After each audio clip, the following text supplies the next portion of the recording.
This is a horrible story, and children are now left to suffer. We're told at least 4 kids were inside this home around 2:30 this morning when the victim and suspect ran out of the house. Police then tell us the woman ended up around the corner on that main road, and that's when detectives tell us her fiance shot and killed her. Firefighters return in the daylight hours to wash the street, but neighbors say the stain of this murder is permanent.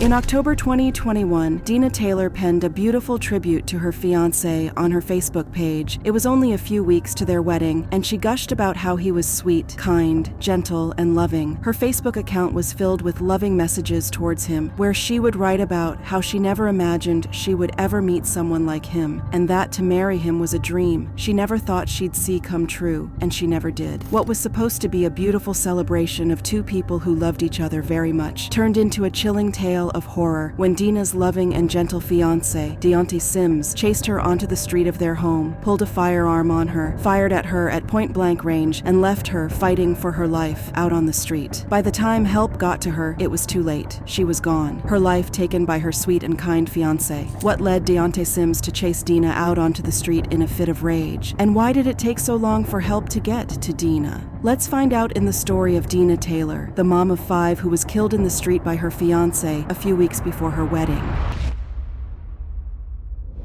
I told my husband, I said, those are gunshots. I said, Stuart, there's a body out there. And my heart, goes out. Our young people, it's just so much. 39-year-old Dina Taylor was a nurse who was passionate about helping people, according to her friends and family. She had studied practical nursing at Prism Career Institute and became an LPN charge nurse. Dina was described as a kind and gentle soul who kind to everyone and always wanted to help people. She was the kind of person who naturally brightened the lives of the people who encounter her with her bright smile and wonderful personality. Dina was also a hopeless romantic. Though the relationships she'd been in the past had turned out to be the wrong one for her. Those relationships had taken from her and drained her. Dina always gave her all to a relationship and showered her partners with love and care, but she never seemed to get the same in return. Instead, she was often disrespected, not valued, and treated very badly, which made her choose to remain single at some point. On August 5th, 2020, Dina announced her decision to be single on Facebook, saying as much as she would love to be in love, she was not going to settle or compromise on her standards. On August 5th, 2020, Dina posted, "As much as I would love to be in love and to be building with my significant other, I'm single 100% by choice because I desire and require to be respected and treated like a queen. I know what I bring to the table emotionally, physically, and financially. I will not settle or compromise my standards to fit into a box that's too small. Nope. Funny thing is at this very moment, I have a few open offers, but what is for me, I won't have to question. Come correct or don't come at all," Dina wrote. It seemed Dina had locked in on the realization that if the relationships didn't serve her, there was no point in getting into them. She had described the kind of relationship she wanted and how she wanted to be treated in the relationship. Well, it seemed someone was listening because on November 1st, 2020, Dina updated her Facebook status to "in a relationship," but it seemed not long after getting into the relationship, there was trouble in paradise. Dina began to leave cryptic messages on Facebook about the state of mind and the state of her relationship. On December 6th, 2020, roughly 1 month after changing her Facebook status, she posted this: "I feel disconnected, overworked, and sleep deprived." But that wasn't all. The very next day, she posted what looked like a breakup message. Relationships sometimes fail because we look for perfect instead of looking for worth it. My learning and growth has been major. She added the hashtag relationship lessons to the post. Now, while she never confirmed whether she had broken up with her boyfriend or not, but whatever it was didn't seem to last because by May of 2021, she made her first post with her boyfriend. She posted a photo of her and him in all white on Facebook. It was the first time she was posting his picture, and it looked like it was to celebrate their engagement as she added a date, 08/27/2022, with an engagement ring emoji. On 2nd July 2021, Dina Dina again took to Facebook to gush about her upcoming wedding, providing updates on how far she had gone in planning for it. 13 months until my wedding, and I don't know where to start, how to start, what to wear, how to look. At least one of the biggest stressors is handled. The venue is paid in full and locked in, so there will be a wedding 8/27/22. LOL, hopefully I'll have a dress though, LOL.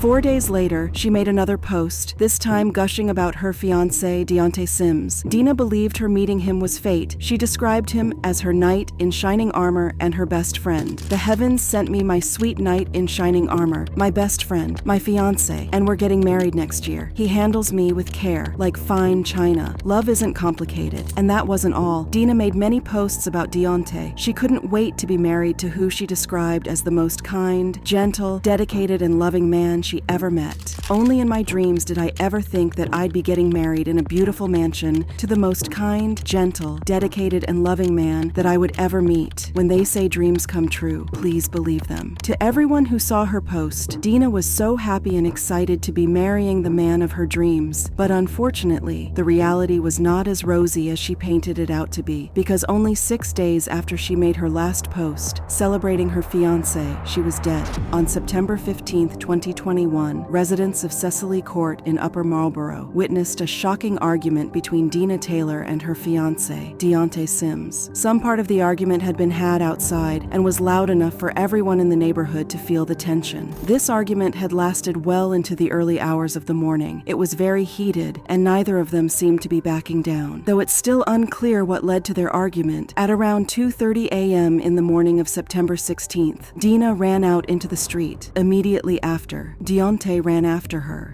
This is a horrible story, and children are now left to suffer. We're told at least 4 kids were inside this home around 2:30 this morning when the victim and suspect ran out of the house. But unfortunately for her, she didn't get very far before Deonte caught up to her, fired at her, and left her dying on the road. Police then tell us the woman ended up around the corner on that main road, and that's when detectives tell us her fiance shot and killed her.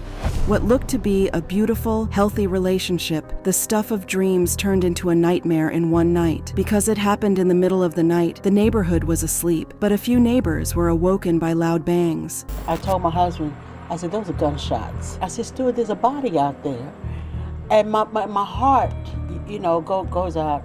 Our young people, it's just so much. Her children were inside the house the entire time Dina and Deonte arguing. The last time they saw their mom was when she ran out of the house with Deonte in pursuit. When they heard the bangs and Deonte came back in alone, one of Dina's children called family members who thankfully got there as fast as possible and got the kids out of the house. Deonte then proceeded to barricade himself inside the house. We're told her son called for help. Family members arrived, got all the kids out of the house and to safety before the suspect barricaded himself inside. Once the authorities got there, they quickly attended to Dina, who was still laying on the floor when Deonte had left her, but unfortunately, it was too late. She was not breathing and was pronounced deceased on the scene. We were able to get to her pretty quick with some armored vehicles and the officers on the scene, but it was very apparent immediately that she was deceased. Once they transported Dina to the morgue, they focused their full attention on getting Deonte out of that house in a way that could not cause any damage to him or anyone else. But it was not easy. Deonte was not coming out, and when officers tried to go in, he fired at them twice. According to a press release by the Upper Marlboro Police Department, once they assessed the situation with Deonte, they then deployed the appropriate team to negotiate with him to try to get him to surrender himself.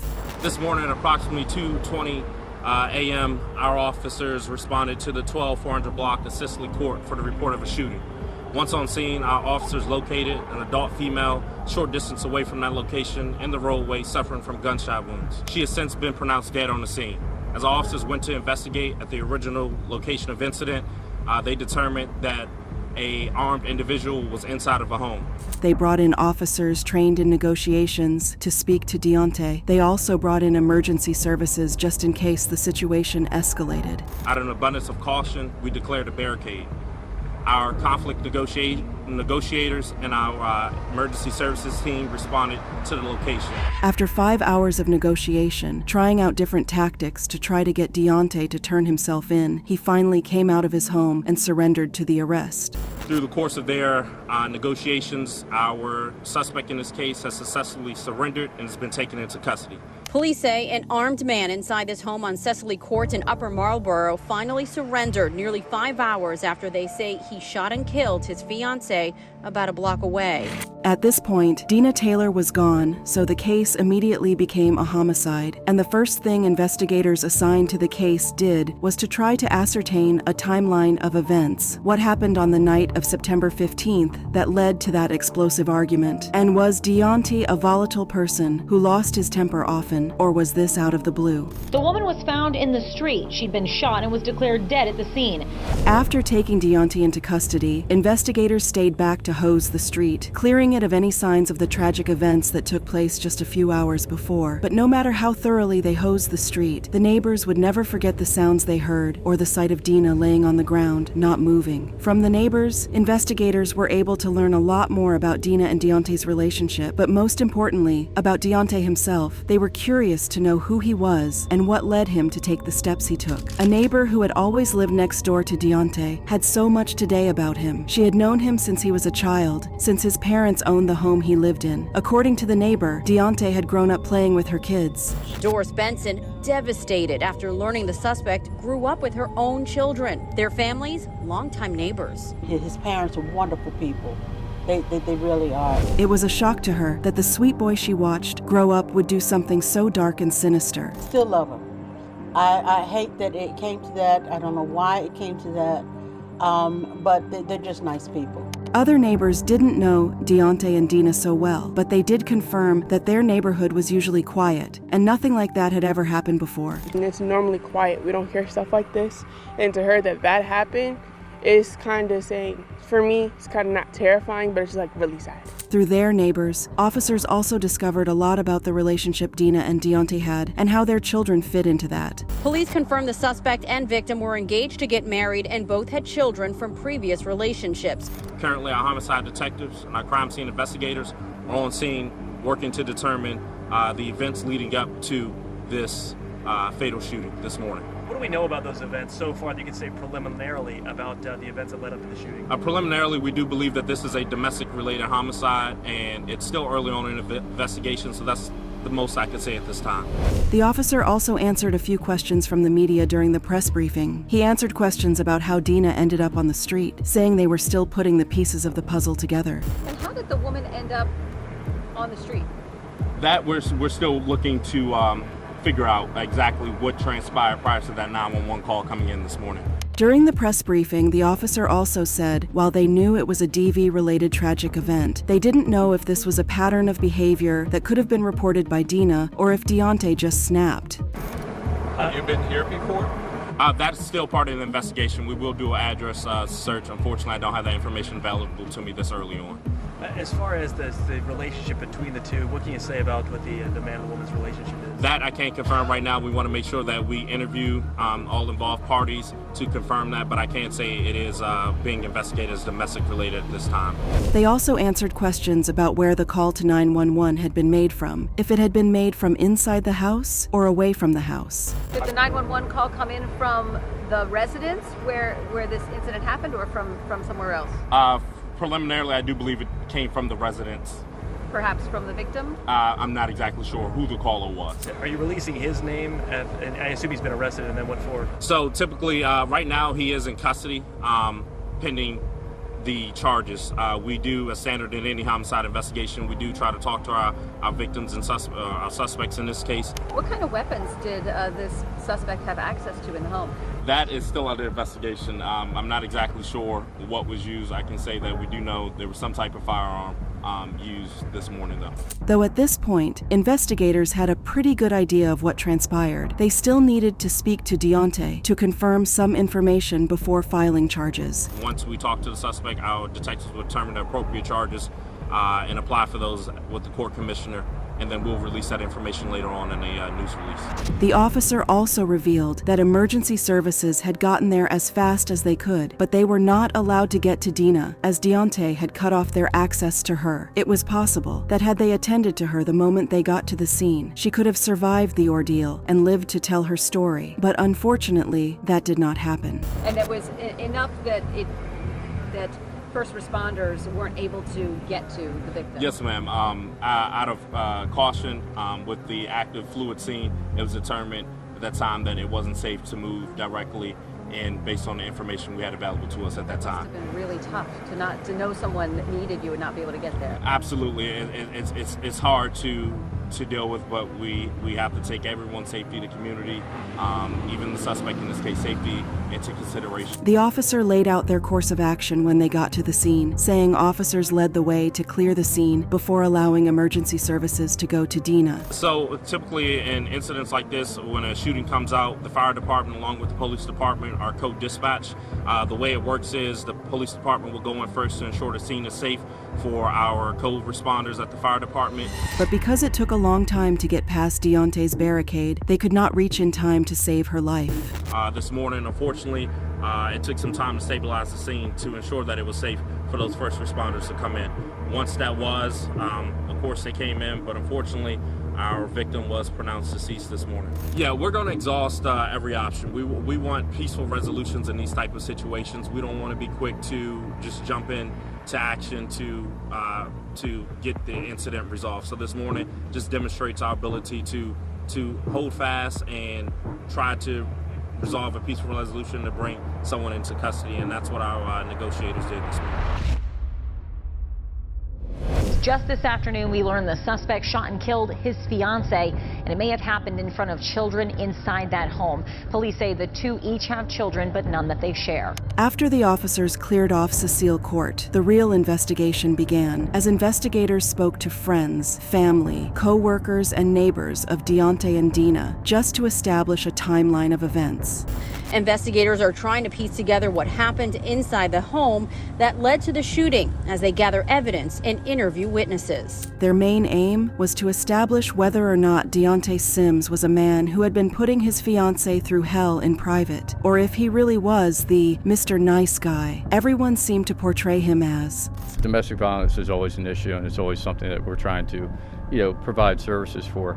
With the pandemic, obviously, that's probably compounded. When speaking to the people who knew him, investigators could not make sense of why Deonte did what he did. Everyone who knew him only had good things to say about him, that coupled with Dina's Facebook posts painted a picture of a perfect gentleman. We are learning more about the man accused of killing his fiancée in Upper Marlboro. Deonte Sims is charged with killing 39-year-old Dina Taylor. But perfect gentlemen don't chase the woman they claim to love, the woman they were planning to get married to in a few short weeks, down the street with a firearm. Everything they learned about Deonte wasn't adding up with his chilling actions on the morning of September 16th. But the only person who could provide clarity in the case, Dina, was gone. She was the only one who could tell everyone if Deonte's Mr. Nice Guy had been an act of, if he truly had been a gentleman, but she was gone. While at the police station, Deonte Sims confessed that he had fired at Dina and tried to fire at two other officers. According to investigators, Sims admitted to shooting Taylor and firing at two police officers. They were not hit. With a clean confession and corroboration by Dina's kids who were there that night, Deonte Sims was charged with the murder of his fiancée, Dina Taylor. Deonte was charged with common law murder, attempted first-degree murder, first and second-degree assault, use of a firearm in the commission of a crime of violence, along with other illegal gun-related charges, and 2 enhancements for committing a crime of violence in the presence of a minor. We extend our condolences to the family on the victim that we lost this morning. The state's attorney released a statement of condolence to Dina's family. My heart goes out to the family and loved ones of Ms. Taylor. What happened to this beautiful young woman was very sad and tragic. My job is to seek justice for her and her loved ones, and that is exactly what my office will do on their behalf. Deonte pled guilty to all the charges in a bid to avoid a long and messy trial, and in exchange he received a plea deal. He was sentenced to 55 years in prison, and per his plea agreement, he will spend 5 years of probation upon release. He will also be required to enroll in a batterer's intervention program and undergo drug and alcohol abuse and mental health evaluations. According to the state attorney, though he had taken responsibility for his actions, he still had to pay for it. Though Mr. Sims has taken responsibility for his deplorable actions, he will face severe consequences. What happened to this beautiful young woman was a tragedy, and her entire family remains devastated. Domestic violence is a major problem in our country, and I want everyone everyone to know that we take these cases seriously and we will do everything within our power to hold abusers accountable. 39-year-old Dina Taylor left behind 3 daughters and 2 sons. Her eldest daughter, who lives in Egg Harbor Township, started a GoFundMe page to help pay for her mom's funeral and raise her siblings. Hello everyone, my name is Yamina Triniwell. As most of you may know, my mother Dina Taylor lost her life due to domestic violence early Thursday morning. She left behind 5 children as well as a community of family and friends. We are all mourning the loss of the amazing, beautiful, and gentle woman she was. Any donations will be given directly to the children to assist us during this time. Please continue to pray and support us during this challenging time. She also took to Facebook, an app that her mother loved, and used so much to share a heartfelt message about the loss of Dina Taylor. No words that I say can show anyone how much I love you. You are my heart, soul, diary, #1 supporter, my everything. I love you infinitely in this life and the next. Please watch over me and continue to guide me through this. I love you forever. Hey, thanks for watching. What are your thoughts on this case? Do you know any other similar cases? Let me know in the comments. And before you leave, don't be shy. Give this video a like and subscribe to my channel. See you next time and stay safe.